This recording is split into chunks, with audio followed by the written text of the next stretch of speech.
tema da minha mensagem é: se você acha pouco, é porque você não sabe quem eu era. Você não tem noção do que eu fazia. Você não tinha noção do que eu gostava. Você não é capaz de saber o que eu já fiz com minha esposa, o que eu já fiz com os meus amigos.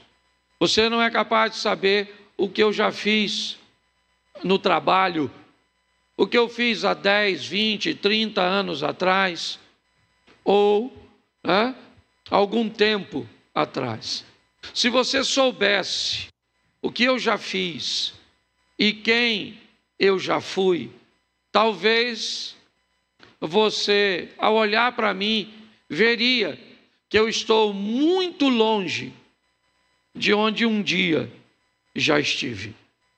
Essa é a realidade da maioria de nós. A apresentação desse texto tem a ver com a importância de olharmos para as pessoas hoje e mesmo ao vê-las, nós perguntarmos quem ela foi, o que ela já fez, quais eram suas ações. Às vezes temos por hábito de olhar o presente momento sem fazermos avaliação nenhuma do histórico da pessoa. Então hoje o que você poderia chamar o mau comportamento de algumas pessoas, se você conversasse com alguns amigos, parentes, eles poderiam narrar a respeito dessa pessoa coisas que te deixaria boquiaberto, que você olharia e dizia: mas ela já fez isso? Mas ele já fez isso? Ah, eu não acredito. Mas por que é que você não acredita? Pela atual conduta dessa pessoa. Isso não significa que ela alcançou a perfeição. Significa apenas que ela está bem distante de onde um dia já esteve. E por você não conhecer a realidade dessa pessoa, pode parecer muito pouco. Então eu quero fazer uma reflexão. Esse culto é um culto mais breve, mas eu quero começar por Lucas 17, 14. Evangelho de Lucas, capítulo 17, verso 14, diz assim: e ele, vendo-os, disse-lhes: ide e mostrai-vos ao sacerdote. E aconteceu que, indo eles, repita só isso comigo, indo eles, isso, ficaram limpos. Indo eles, ficaram limpos. Indo eles, ficaram limpos. Feche os seus olhos. Senhor, em nome de Jesus, continua falando conosco. Usa-me como um canal de bênção nesta hora, pelo poder do nome de Jesus. Amém. Glória a Deus. Amém. Essa é a passagem que narra a história de Jesus com os 10 leprosos. 10 homens abordam Jesus, buscando tirar de Jesus a cura para a sua enfermidade. Eles não se aproximam muito de Jesus, preocupado em infectá-lo com a lepra, ou simplesmente amedrontado de serem apedrejados por outras pessoas, vendo que eles estavam rompendo o limite da distância. E eles pedem a Jesus que tenha misericórdia deles. Jesus então olha para eles e diz para eles: saiam daqui e procurem o sacerdote e se apresentem a eles. Bom, eles não poderiam fazer isso. Eles não poderiam se apresentar ao sacerdote, a não ser se estivessem curados. Eles não poderiam se aproximar de ninguém. Quando Jesus diz a eles: se apresentem ao sacerdote, ou mostrem-se a eles, Jesus já está dando a eles o caminho que todo aquele que até o presente momento fora curada deveria cumprir. As pessoas ou os que ficaram curados, eles tinham que cumprir essa determinação antes de voltar ao convívio com a sociedade. Eles eram obrigados a ir até o sacerdote ia inspecioná-lo, verificar se não havia ainda nada que mostrasse, algum resíduo da lepra. Então um sacrifício era feito, e aquele homem então, mediante ao atestado estabelecido pelo sacerdote, ele voltaria ao convívio. Porém, eles não estão curados. Jesus diz: mostrem-se ao sacerdote, mas quando eles olharam para eles, eles continuavam leprosos. Então não tinha por que sair de onde estavam e ir até o sacerdote, porque isso só era feito depois que a cura era estabelecida. Mas eles obedeceram. Eles saem dali e vão procurar o sacerdote. E no caminho entre Jesus e o sacerdote, a lepra desapareceu. Quando foi, pastor? Será que foi assim que eles saíram? Será que todos ficaram limpos de forma simultânea? Qual seria a distância onde Jesus estava até o primeiro sacerdote que eles encontrariam? Quem é que detém essa informação para trazer com precisão a informação de quando eles ficaram curados? Ninguém. A mensagem é a seguinte: e indo eles, ficaram limpos. A limpeza aconteceu e ela não podia ser parcial, ela tinha que ser total, senão isso não dava a eles o direito de se reintegrar à sociedade. Mas em que momento eles ficaram limpos? Não se sabe. Todos ao mesmo tempo? Também não se sabe. O que se sabe é que quando eles chegaram até o sacerdote, todos estavam limpos. Pronto. Mas se todos foram curados ao mesmo tempo, ninguém sabe. E ninguém sabe, talvez nem mesmo eles. Talvez até eles, se chegassem no sacerdote e o sacerdote perguntasse: bom, você está limpo há quanto tempo? Ele diria: eu não sei, eu só sei que quando eu saí de lá, a lepra estava em mim, e no caminho ela foi e desapareceu. Mas desapareceu no mesmo instante que a do outro? Eu não sei. Então a minha proposta hoje é mostrar a todos nós a importância de permanecermos no caminho, a continuarmos no caminho, mesmo que na nossa caminhada possamos olhar e vermos ainda a presença do pecado, a influência de coisas ruins, cujas quais nós temos que nos envergonhar, coisas que envergonhariam a nossa família, coisas que envergonhariam o Senhor. Mas a mensagem hoje tem a ver com permanecer no caminho, entendendo que se a progressão existir, ainda que o outro não entenda a velocidade, ainda que o outro te julgue achando que você deveria estar muito mais limpo, pelo tempo que você está caminhando na igreja. Então a minha palavra hoje tem a ver com uma transformação que acontece no caminho. Continue indo, continue fazendo. Se você está fraco, prossiga. Se está forte, prossiga. Se as pessoas estão te compreendendo, prossiga. Se as pessoas não estão te compreendendo, prossiga. Se estão te ovacionando, prossiga. Se estão te discriminando, prossiga. Continue indo, porque em algum momento dessa caminhada, a cura vai chegar, a limpeza vai chegar, a vitória que você procura, ela vai chegar. Então eu separei alguns textos para mostrar a transformação e como ela pode ser um pouco mais morosa, um pouco mais demorada, certo?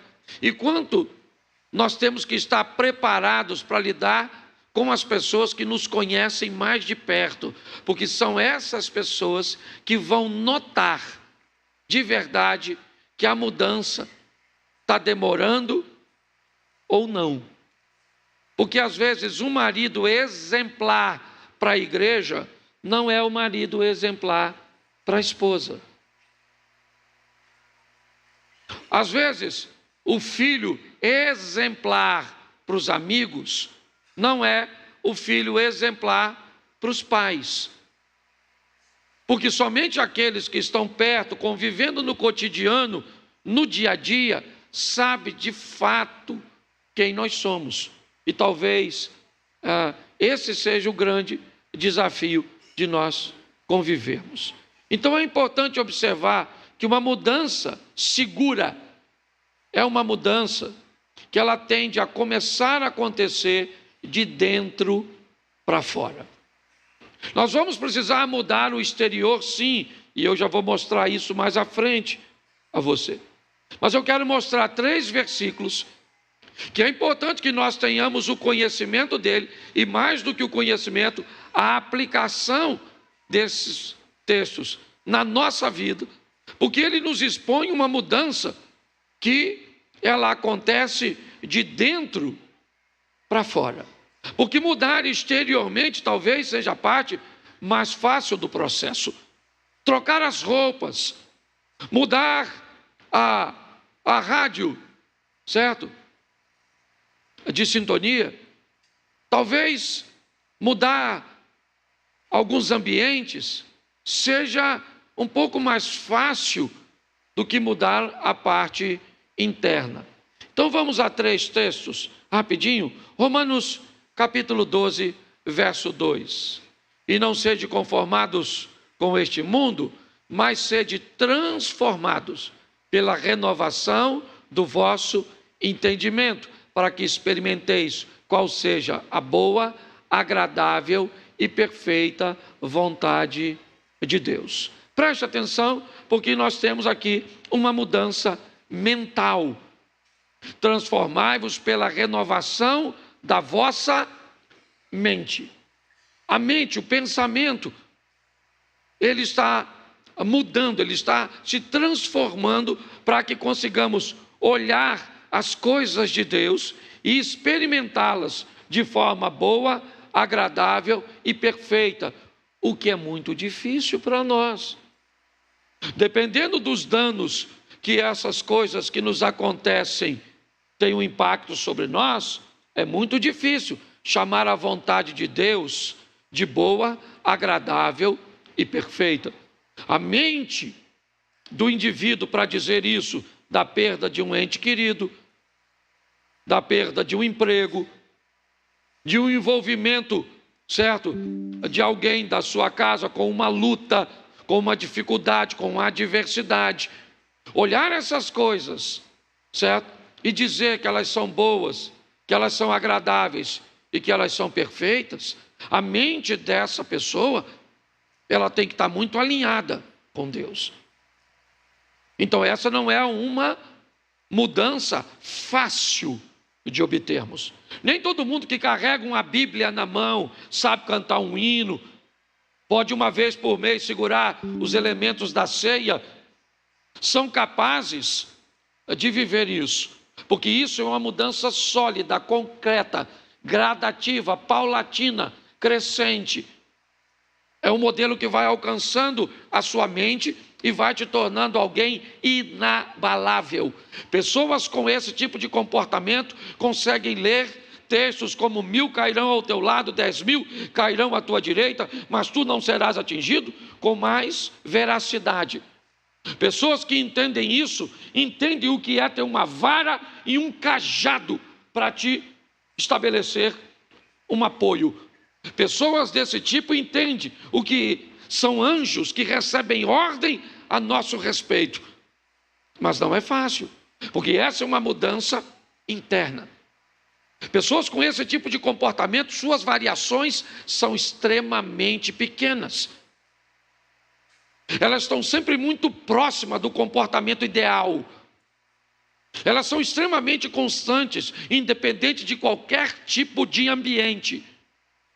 Pessoas verdadeiras agindo assim, não interessa se ela está trabalhando, não interessa se ela está em lazer, não interessa se ela está viajando, se os pais estão perto, se o cônjuge está perto, se o pastor está perto, não interessa se levantou de bom humor, de mau humor, não interessa se o céu está azul ou cinza, não interessa. Pessoas desse tipo é seu interior, não a periferia. O que controla ela é o seu interior. Ela não é governada por aquilo que está ao seu redor. Não. Ela é governada por aquilo que está dentro dela. E por isso, certo? Elas foram transformadas pela renovação. Certo? A renovação de sua mente deu a ela a capacidade de viver assim. Segundo o texto, segunda carta aos Coríntios, capítulo 3, verso 18.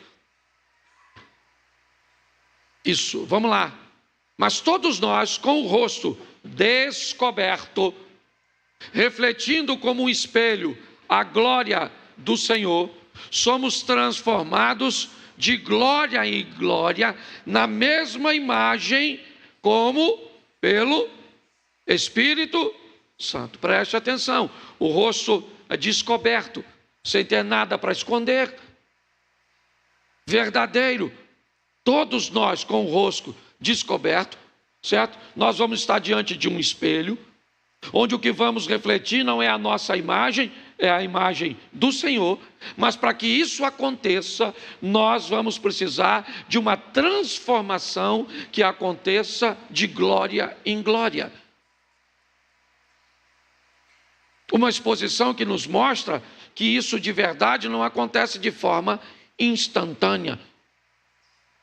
Que isso é um avanço cujo qual nós vamos ganhando território, ou cedendo território, melhor dizendo, ao Espírito Santo, para que ele, certo, ao mudar aqui como pelo Espírito, a imagem que as pessoas vão ver, depois de vivermos de glória em glória, somos transformados e o espelho reflete a glória do Senhor. Ou seja, quem olhar para mim e para você, mesmo sendo imperfeitos, mesmo achando que nós temos muito que mudar, mesmo achando que ainda é muito pouco, é pouco para eles, mas ele não sabe o que você percorreu. Ele não sabe o que você viveu, ele não sabe quem você era. Ele não sabe.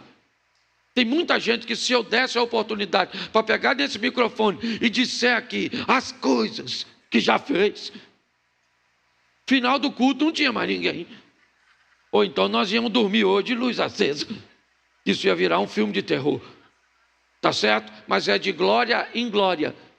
É mudando a nossa mente, certo? Que vamos alcançar essa transformação. 2 Coríntios capítulo 4, verso 16, por isso não desfalecemos, mas ainda que o nosso homem exterior se corrompa, o interior, contudo, se renova de dia em dia. Ainda que você dê um vacilo em alguma coisa, ainda que alguma coisa aconteça no percurso, e as pessoas que estão ao seu redor exijam de você algo que você não tem para dar, o texto está dizendo, o homem interior vai se renovando. Esse é um cara que não está desfalecendo. Mas, certo? O texto diz, ainda que quem olhe para você e veja em você um comportamento reprovado, você sabe onde você estava e onde você está hoje. Você sabe quem você era e quem você é hoje. E só é porque o Espírito Santo está em você. Posso ouvir um amém? Amém? Troca aqui porque foi embora. O inimigo. Ou fui eu que segurei na antena? Pode ser. Não sei se o inimigo está atrás do microfone ou atrás da mesa de som, mano. Brincadeira, viu? Tá certo? Então é importante entendermos isso. Transformado pela renovação da nossa mente, transformados de glória em glória, e vamos ter que lidar com este homem, onde muitas vezes seu exterior, em alguns momentos espasmos, certo? Eles vão se manifestar, mas você sabe para onde está indo. Você sabe o que você está colocando dentro de você. A cada dia, esse homem, certo? Que hoje é tão poderoso sobre você, essa mulher que é tão poderosa sobre você, tentando trazer comportamentos, certo? Reprováveis, corrompidos, é só uma questão de tempo até ela perder força. Posso ouvir um amém? Amém. Por isso, é importante nós entendermos o ambiente de guerra.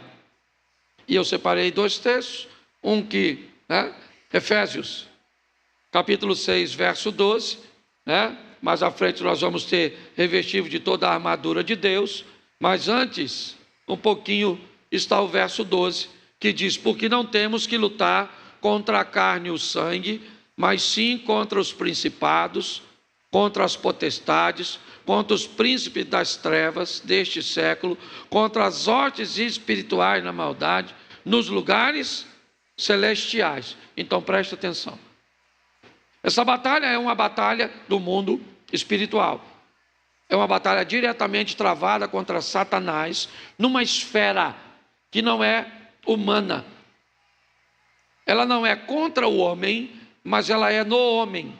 Seja este homem você, ou alguém que Satanás vai trazer para perto de você, para estabelecer o desvio, para criar o problema. Então eu preciso entender que a minha luta, se eu quero me tornar alguém melhor, se eu quero erradicar o pecado, eu preciso entender que a batalha, ela é, certo, nas regiões celestiais, é com Satanás. Se você não entender isso, seu inimigo vai ganhar força, porque você não acredita, você acredita que é a pessoa, você não consegue acreditar no mundo espiritual, então isso fica muito difícil. E o segundo texto é Tiago 1,14, e esse talvez seja o pior. Mas cada um é tentado quando atraído e engodado pela sua própria concupiscência. Esse é um texto que diz o que o diabo vai usar contra você. O que ele vai usar contra você? Alguma coisa que você goste e que te afaste de Deus, que te faça desobedecer a Deus. Então todo homem é atraído e engodado, certo? Na verdade, aqui, é tentado quando atraído e engodado. O engodo é uma prática de pesca, o engodo é uma prática também de caça, certo? O que é um engodo? É uma isca, certo? Que esconde o que está por detrás dela, esconde uma intenção. Você vai pescar, o que acontece? Normalmente se prepara a isca no barco e dentre as iscas fica a cabeça do peixe, algumas partes que você não consegue prender no anzol. Então quando o peixe aparece, quando há a presença do peixe, o que quem está pescando faz? Pega todo aquele resíduo e joga para fora do barco. O nome daquilo se chama engodo. Qual é a intenção? a intenção é fazer com que os peixes fiquem por perto, porque dentro daquele resto de coisas que o pescador jogou dentro d'água, já, ou ele vai lançar a rede, ou ele vai lançar um anzol, escondido num pedaço. E é estranho, não é? Talvez por isso a Bíblia compare a caminhada cristã, ou o símbolo é um peixe, porque preste atenção, o peixe tem tudo para sobreviver no rio e no mar, tudo. Ele vai morrer de fome se não comer aquela isca? Não. Mas mesmo tendo tudo, ele não pode ver uma minhoquinha balançando, uma iscazinha fácil, tá certo? Então, o diabo vai se aproveitar disso. Aprenda isso. Nós não estamos mais em tempo, ok? E não é nem quem tem problema, não. Hoje, por exemplo, você está caminhando, está num ambiente, abriu a porta de um elevador, tem uma mulher só dentro, você é homem, espera o próximo. Vai por mim. Nós temos que ter todo o cuidado do mundo. Observarmos a nossa caminhada, tá certo? Com seriedade, entendemos que o nosso adversário, como eu li no texto anterior, certo? Ele vai trabalhar para nos tirar do caminho, mas ele vai trabalhar onde? Onde a sua concupiscência, ou seja, o seu desejo, é isso. Seu problema é o quê? É droga. Seu problema é o quê? É jogo. Seu problema é o quê? É sexo. Qual é o seu problema? Qual é a sua área? Seu problema é econômico? Eu não sei qual é. Eu só sei que ele vai se aproveitar disso para fazer você pecar. Tá certo? Posso ouvir um amém? Então a nossa batalha é nesse campo.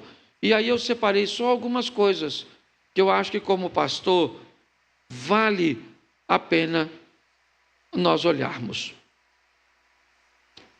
Gênesis, capítulo 33, verso 14. Coloca, por favor. Ora, passe o meu senhor adiante de seu servo, e eu irei como guia, pouco a pouco, conforme o passo do gado, que vai adiante de mim, e conforme o passo dos meninos, até que chegue ao meu senhor em Seir. Essa é uma conversa entre Jacó e Esaú. E nós cometemos alguns erros que precisamos parar de cometê-los. E o primeiro deles está nesse texto. Pedirmos mudança profunda de quem está iniciando o processo. Cobrarmos demais de pessoas que chegaram recente, que o discernimento dela abriu há pouco tempo. E eu começo a querer que essa pessoa ofereça para a igreja, para a comunidade, para a família, para todos, o nível de comportamento, que a profundidade que ela tem com o Evangelho, com o Espírito Santo, não dá a ela condições de ter. A pessoa se converteu no culto de quinta, de quarta, com que roupa ela vem no domingo no culto? O que ela faz com as roupas dela? Eu não sei o estilo que ela vestia. O que ele faz? Pare para pensar. Agora ela pega? Não, pastor, ela que se vira. Que não apareça no culto aqui com esse modelo de roupa, com esse decote desse jeito, com essa saia tão curta, com essas cores tão chamativas. Esse cara com essa calça que parece que embalou a vácuo. Esse dia veio um cara tirou uma foto comigo ali, ele veio de blazer, sem camisa. Tinha camisa embaixo, não, peito cabeludo. Ele fechou até aqui. O que aquilo mostra a profundidade dele. Eu não sei quem ele é, mas eu sei que ele ainda está no raso. Então não exija das pessoas vocabulário. Tem gente que entra na igreja e ainda fala palavrão de vez em quando. Aí você fala, aí, se converteu nada essa praga, essa peste. Isso é mentira, vê que você está falando isso. Rapaz, a pessoa se converteu semana passada, rapaz. Talvez 99% do que a pessoa falava tinha um palavrão. Então, para onde ela vai? 70%. Certo? Isso quando não começa a trocar palavra. Caraca! Filho da mãe! O que é isso? Só um substituto. Isso o que é isso? Isso é um avanço. Fica triste não. Isso demonstra que o vocabulário da pessoa está mudando. A roupa tem gente que não tem. Esse dia eu vi um cara vinha de bermuda na igreja, de bermuda na igreja, de bermuda na igreja.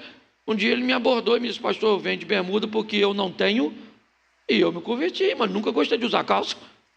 E a minha cabeça diz, como alguém não tem uma calça comprida? Então eu arrumei 2 calças, professor, não custou nada, tá certo? Então você não pode querer o comprometimento, você não pode querer o vocabulário, você não pode querer a vestimenta de alguém que está começando, está ali, ó, o texto.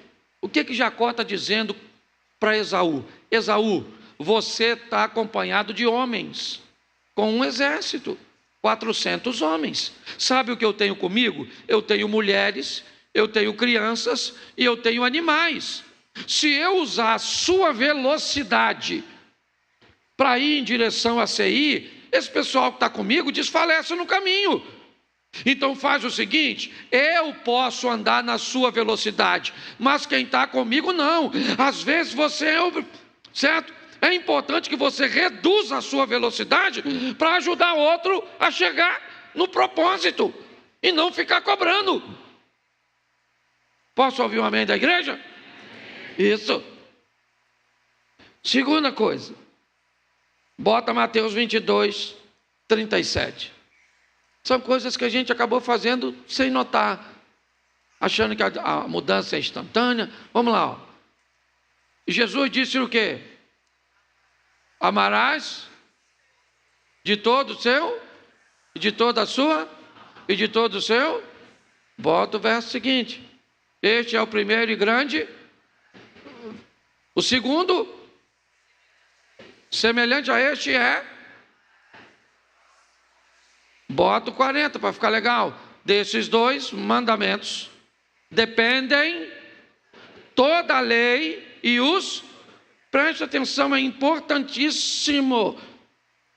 Nós cometemos um erro gravíssimo. Antes de mostrarmos para as pessoas que chegam na igreja o que é o mais importante, nós mostramos as regras e as leis. A roupa que usa, a música que escuta, certo? Os lugares que podem frequentar. Nós damos para as pessoas todas as regras, mas esquecemos de dizer a ela o mais importante. O mais importante de tudo nessa caminhada é aprender a respeito do amor. O amor a Deus, o amor próprio e amor ao próximo. Então, como ninguém nos ensinou a amar essas pessoas e entender que as regras são importantes, mas elas vêm depois do amor. Aqui, na maioria das vezes, nós fomos treinados a trazer as regras primeiro e o amor depois, se tiver amor. E se o cara não cumpriu a regra, se ele não cumpriu o protocolo, se não fez como a regra manda, o que nós vamos fazer? Nós não queremos nem saber o nível de profundidade dela. E eu fico imaginando se Jesus agisse assim. Então a primeira coisa que nós precisamos entender é que a igreja de Cristo é uma igreja, se tem Cristo, é para amar o próximo. É para fazer com que a vida do próximo seja melhor depois que você passou por ela. Se não for assim, está errado. Terceiro, 1 Samuel capítulo 15, verso 22. Porém, Samuel disse: tem porventura o Senhor tanto prazer em holocaustos e sacrifício, como em que se obedeça a palavra do Senhor? Eis que o obedecer é melhor que e o atender é melhor do que a gordura dos... Preste atenção. Nós cometemos um erro que já vem de muito tempo. O ambiente profético se sobressaiu ao ambiente do ensino da palavra, do aprendizado da palavra de Deus. E quando o profético vem à frente, as pessoas estão mais preocupadas em saber sobre o futuro do que em construir o seu próprio futuro. Hoje, qualquer ambiente que tenha um profeta, qualquer ambiente que fale do seu amanhã, ele é mais interessante para as pessoas do que um ambiente que ensine você a construir um amanhã.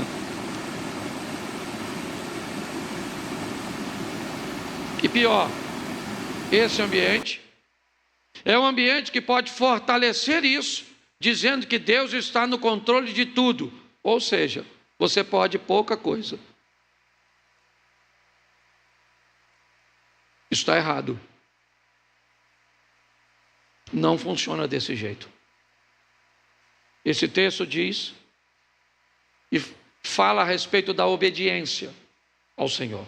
Não negligencia e nem joga no lixo o profético. Não é nada disso. Nós somos uma igreja pentecostal e acreditamos em profecia. Sim ou não? Mas nós não andamos atrás dela. Eu sei que o meu amanhã é melhor do que meu hoje. Por quê? Porque eu sei o que eu estou fazendo hoje. Se não for um acidente de percurso, aí um acidente sim, aí eu vou ter que olhar com a minha maturidade lá de Romanos, onde a minha mente vai me dar o entendimento que eu não fiz nada para aquilo estar acontecendo, eu fiz tudo certo e um acidente, uma situação totalmente oposta veio sobre mim. Então eu tenho que ter maturidade para dizer: Deus está no controle da minha vida. Então, o que está acontecendo é bom, perfeito e agradável. Agora, fora isso, é a minha responsabilidade. É o que eu estou fazendo. Então, eu preciso entender que o profético, ele não deve ter mais ênfase do que a obediência, do que cumprir a palavra de Deus, do que saber como eu devo proceder. Amém? 4. Mateus 13. Por isso lhes falo por parábolas, porque eles, vendo, não veem, e ouvindo, não ouvem, nem compreendem. Outra coisa que a gente precisa também remodelar, que a igreja nos ensinou, que o orador é mais importante e mais relevante que o ouvinte. Criamos monstros por detrás de microfones, monstros cantando canções, monstros pregando palavras, pessoas que esqueceram que o ouvinte é mais importante. Olha, dá para voltar o texto, irmão? Olha só, quando perguntaram a Jesus, por que Jesus falava por parábolas, Jesus vai explicar, depois você lê o texto, mas a explicação é: a vocês recebem a palavra diferente, porque há em vocês a capacidade de entender, de discernir, de interpretar, mas o povo não. Eu converso com eles por parábolas, porque eles vendo, eles não conseguem enxergar, eles ouvindo, eles não ouvem, eles não compreendem. O que Jesus está dizendo? Este povo que vem me escutar, ele é muito mais importante do que eu. Por isso que todo mundo quer o microfone. Por isso que a oportunidade, por quê? Porque alguém criou isso. Isso está errado. O ouvinte, ele é muito mais importante do que o orador. Talvez o orador consiga ter um excelente êxito e ser um cara exemplar e de sucesso quando aquilo que ele sabe é transferido para a mente daquele que não sabia, mas agora, através dele, consegue captar. Senão, não houve nem comunicação. E é assim que funciona. Então foram erros cujos quais nós fomos submetidos. Nós fomos submetidos a um erro de exigir do iniciante uma mudança na vestimenta, no vocabulário, no comprometimento que ele não tem para dar. Então o que fizemos? Pegamos o Jacó e ele pegou todas as crianças, as mulheres e o gado e começou a marchar na velocidade do Esaú. Sabe o que aconteceu? O pessoal ficou para trás. Sabe o que fizemos? Mostramos as regras antes do amor. Então hoje, meu irmão, vamos descer o cacete no irmão que está vacilando. Pega essa menina que veio com a roupa curta e fala que ela é uma piriguete. Diga mesmo, fala. Pega essa aí que fez fofoca e diz que é língua de trapo. E que é uma fofoqueira dos infernos, e uma peste.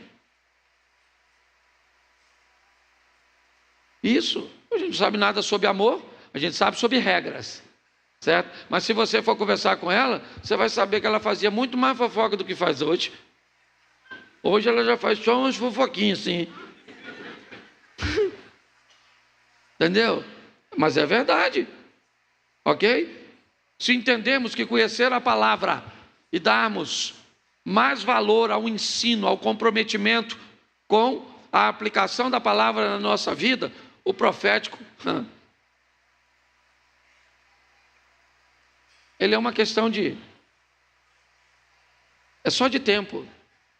Eu vou falar uma coisa para vocês, aqui usando meu exemplo, eu nunca recebi uma profecia negativa. Eu tenho 32 anos de evangelho, nunca nenhum profeta, nunca. E olha que eu já recebi muitas. Mas todas as profecias que eu recebi, certo? Eu recebi uma do Vitor Hugo, no encontro de casais, certo? Que era uma questão de doença, de enfermidade, mas não de resultados das minhas escolhas. Não. Então eu não tenho preocupação em saber o que vai acontecer, porque eu sei que o que vai acontecer coopera para o meu bem. Eu sei disso. Agora, se em algum momento me aparecer uma doença, me aparecer uma perda, alguma coisa que eu não fiz nada para que aquilo acontecesse, beleza, eu vou em Romanos e vou dar uma olhada para ver se minha mente precisa de uma renovação, para entender que Deus está no controle e está tudo certo. Então é importante entender isso. E é importante entender que o ouvinte é mais importante que o orador. É o que Jesus está dizendo. Eu falo com eles desse jeito, porque eu preciso que eles entendam o que eu estou transmitindo. Senão não vai funcionar. Então ele tratava seus ouvintes de uma forma muito mais respeitosa do que muitas vezes nós tratamos. Homens que melhoraram no caminho, peguei só os discípulos, pegue Pedro no começo. Pega a sua maneira de agir. Pegue Pedro cortando a orelha do soldado, querendo ser maior que todos, dizendo publicamente na frente de seus amigos, ainda que todos te abandonem, eu, Pedro, jamais te deixarei. Jesus falou: Pedro, Pedro, Pedro, vou falar uma coisa para tu. Antes que o galo cante, tu me nega 3 vezes. Segura a tua viola, tu já está passando. Mas mostra quem ele era, a maneira cuja qual ele agia. Assim que a besteira aconteceu, sabe para onde Pedro voltou? Seu barco. Tiago e João, vamos lá, um comportamento explosivo, chamam Jesus numa ocasião e pedem para um sentar de um lado, o outro de outro. Jesus chamava os 2 de filhos do trovão, provavelmente, certo? Por causa de seu comportamento. João, no final dessa história, é chamado de discípulo do amor, mas não foi sempre assim. Pedro não foi sempre desse jeito. Você acha que Abraão ofereceria Isaac se Isaac tivesse nascido antes do capítulo 12? Não. O Abraão que sai de Ur, certo? Com seu pai, não é o mesmo que vai a Moriá. Não é. Houve uma mudança no caminho. Você quer pegar Judas Iscariotes? Pensa. João diz que Judas era ladrão, roubava dinheiro da bolsa. Você vai me dizer que se realmente Judas era ladrão e roubava dinheiro da bolsa, ele conseguiu enganar Jesus? Por que é que Jesus manteve esses caras por perto? Você lembra quando Filipe diz: ô Senhor, que responsabilidade é essa? Já está ficando tarde, esse pessoal vai desfalecer no caminho, está ficando escuro, eles precisam comer, eles estão com fome. O que Filipe está dizendo? O Senhor está passando dos limites, pregando até tal hora, já está na hora de dizer um amém e mandar esse povo para casa. Jesus olhou e falou: então vamos dar a eles de comer. Pare e pense. O Tomé, o que tinha dificuldade de crer, Jesus não descartou nenhum deles. Não. Ele mesmo disse que o único que se perderia, na verdade, era um. Ele nem disse quem era. Era só um. E assim mesmo porque havia uma profecia narrando isso. E se você quer saber, para mim, o que Pedro fez com Jesus foi muito pior do que o que Judas fez. Para mim, se você somar tudo que Pedro fez e como ele se comportou, foi muito mais danoso para o ministério de Jesus do que a atitude de Judas. Qual é a diferença entre os dois? É que Pedro sabia o endereço da volta e Judas não. Então, meus irmãos, é importante que você primeiro respeite a si mesmo, porque muitas vezes seu homem exterior vai ser bem diferente do interior. Então, cuidado com o que você cobra a respeito de você. Se você aprender a amar as pessoas, vai entender que nem todo mundo muda na mesma velocidade que você. E que provavelmente todas as vezes que você acusar alguém, pode ter certeza de que, na maioria das vezes, você só acusa essa pessoa porque não faz o que ela faz. Você faz um outro pecado. E como o seu pecado não é aquele, você então busca chamar a atenção para o pecado daquela pessoa, para que o seu passe por despercebido. E dependendo do nível que você estabeleça, se a hipocrisia tomar conta de você. Eu, há um tempo atrás, eu participava de um evento com um pessoal e nunca batia o comportamento das pessoas com o discurso dessas pessoas. Eu participava normalmente uma vez por ano desse evento. Mas todas as vezes, a santidade na boca de uma pessoa não condizia com o que ela estava vestindo, como ela estava se comportando, e aquilo sempre me incomodou. mas eu aprendi a olhar as pessoas de forma diferente. Foi 1 ano, foi 2 anos, acho que foi 4 ou 5 anos. Depois eu resolvi que não iria mais. Aquilo começou a me incomodar de fato. As músicas eram envoltas em muita santidade. A palavra era sempre cobrando da igreja uma santidade, uma santidade, uma santidade, uma santidade que eu não conseguia ver nos bastidores. E uns 2 anos depois, acabou vindo à tona um escândalo, numa situação extremamente constrangedora, por causa da hipocrisia. Essa pessoa, ela era tão profana, mas tão profana, mas tão profana no altar, que ela falava contra tudo que ela fazia. Porque na cabeça dela, se ela fizesse isso removeria dela qualquer suspeita daquele tipo de comportamento. Mas a Bíblia diz que tudo aquilo que nós fazemos no escuro, uma hora vem à tona. Então, meus irmãos, vamos levar essa mensagem hoje, tá certo? Ela vai ficar gravada e eu peço a você, acompanhe, porque pode parecer pouco, mas a grande maioria que está aqui já teve bem mais fundo de onde está hoje, já esteve bem mais sujo do que estava hoje, e agradecemos a Deus por sua misericórdia, por sua compaixão, pelo cuidado para conosco. Obrigado por estar aqui e compartilhar este momento conosco.